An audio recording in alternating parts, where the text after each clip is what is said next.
এইটা কি করে সম্ভব রে ভাই? দূর থেকে আপনি হাতের ইশারায় মোবাইল ব্যবহার করতে পারবেন। এই যে দেখুন আমার মোবাইলটা আমি দূর থেকেই হাতের ইশারায় ব্যবহার করতেছি। এই কাজটা যদি আপনার মোবাইলে আপনি করে অন্যকে দেখান, সে কিন্তু আপনাকে মোবাইলের ইঞ্জিনিয়ার বলবে।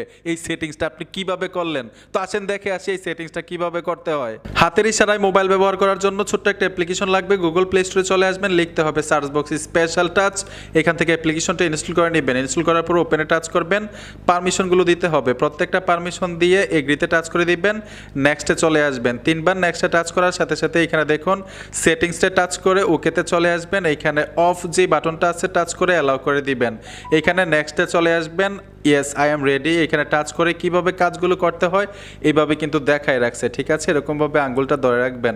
স্ক্রিনের মধ্যে যা দেখাইতেছে আপনাকে ঠিক এরকমভাবে কাজগুলো করতে হবে। এই যে দেখুন স্ক্রিনে কিন্তু স্পষ্টভাবে দেখাচ্ছে যে আপনি কি কি করতে হবে ক্যামেরার সামনে। তারপরে কিন্তু সেটিংসগুলো কমপ্লিট হয়ে যাবে।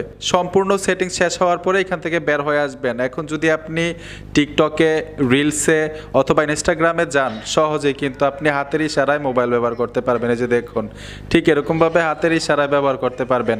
এই সেটিংসটা যদি ভালো না লাগে অ্যাপ্লিকেশনটা ফোন থেকে ডিলিট করে দিলেই হবে, আগের মতো হয়ে যাবে আপনার মোবাইল। বন্ধুরা ভিডিওটা দেখে যদি উপকার হয়ে থাকে অবশ্যই সাথে থাকবেন। দেখা হবে নতুন ভিডিওতে। আল্লাহ হাফেজ।